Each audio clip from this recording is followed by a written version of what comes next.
For the respiratory system examination, the patient should sit up in bed undressed to the waist. The general inspection should begin as the patient enters the room or begins undressing.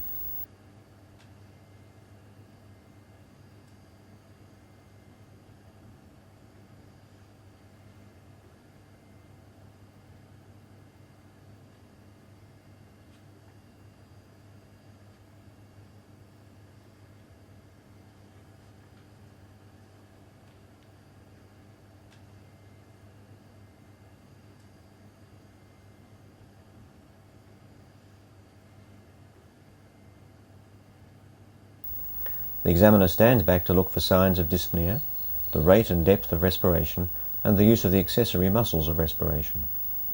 Look at the bedside table for the presence of a sputum mug that may be conveniently placed for inspection. Deep cough, please.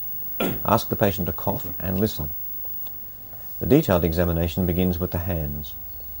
Look for clubbing, peripheral cyanosis, and tar staining. Squeeze the wrist to detect the tenderness of hypertrophic pulmonary osteoarthropathy.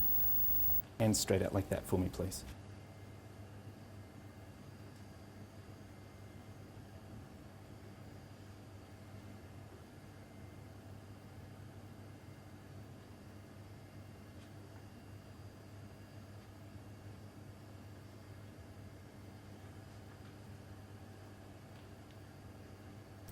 Okay. Is that tender when I press there? Okay, let me try this side. Any tenderness there? I'd like you to now spread your fingers apart and keep them apart. Ask the patient to spread the fingers against resistance. And this hand. Weakness can be due to a brachial plexus involvement from a lung carcinoma. Now to put your arms straight out and bend. Then ask the patient to extend the wrists and straighten the arms. Watch for 20 or 30 seconds for the flapping tremor of carbon dioxide narcosis.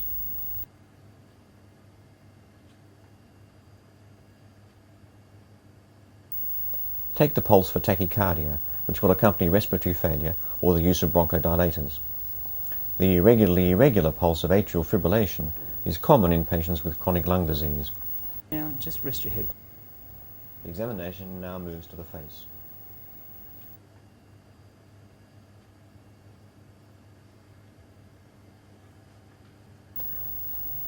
Press the maxillary sinus for tenderness. And if I tap you there... Look carefully at the pupils and eyelids for ptosis.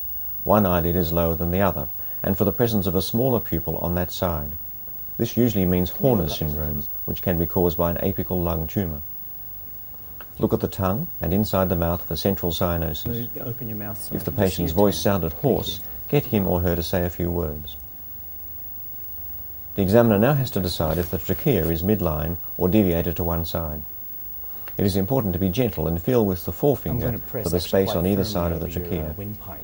Deviation of the trachea to one side suggests upper lobe abnormalities, so it may be helpful to make this assessment at this stage. Most clinicians examine the back of the chest next. There are likely to be more signs of lung disease there. Sit the patient over the edge of the bed.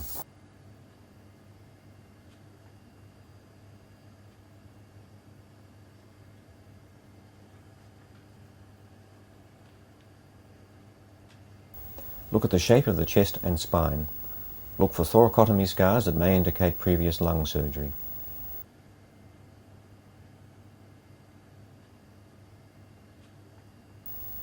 The cervical lymph nodes are best examined from behind the patient.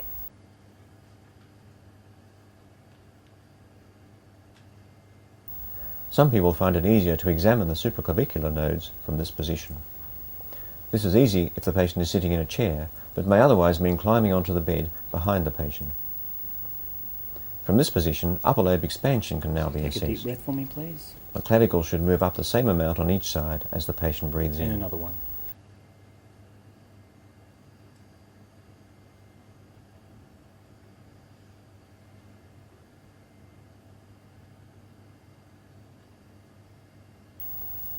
Lower lobe expansion is assessed by the examiners wrapping the hands around the base of the thorax. The thumbs are kept off the chest wall to allow them to move as the patient breathes in and out deeply. There should normally be at least 5 centimeters separation between them at full inspiration compared with full expiration. The examiner now flattens the hands on the chest wall to test for tactile fremitus. Compare the vibration felt on each side as the patient says 99, or for variety, 111. Now the examiner should percuss the back of the chest. It is important that the percussing finger, the plexor, is removed from the pleximeter immediately so that the percussion note is not damped. The examiner should remember the surface anatomy of the lobes of the lung while percussing. Remember to percuss in the supraclavicular fossa.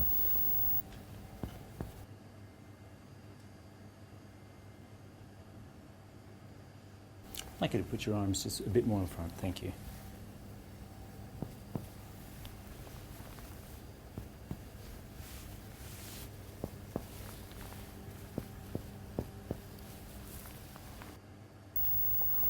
The same areas are now auscultated with the diaphragm of the stethoscope.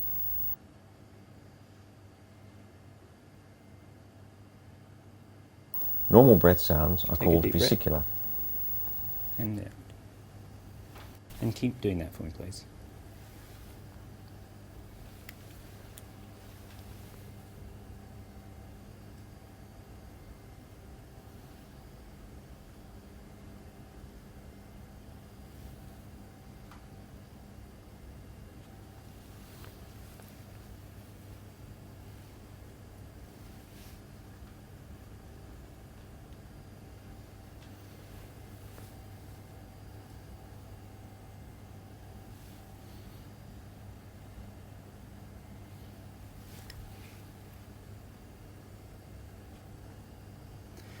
Thank you, Richard. I'd now like you to say the word 99 when you feel the stethoscope against your back. Vocal resonance is tested by listening with the stethoscope as the patient speaks.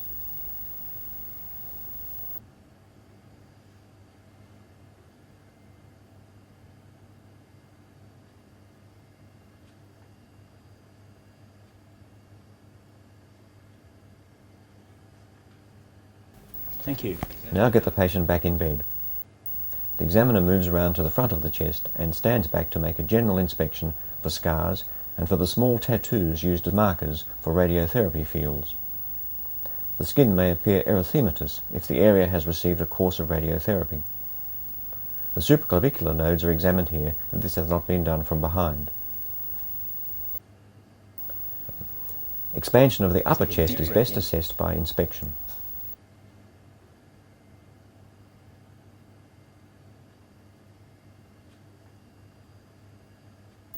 Percuss the anterior chest.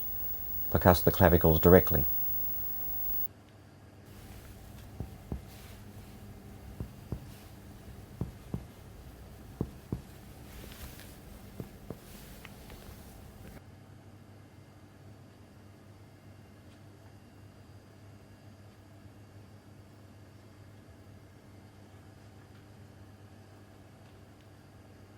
Auscultate.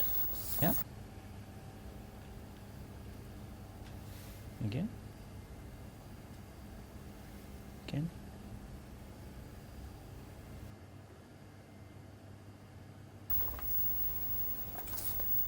The examination is not complete without an assessment of the cardiovascular system for signs of right heart failure, which can be secondary to chronic lung disease. The examiner looks for elevation of the JVP.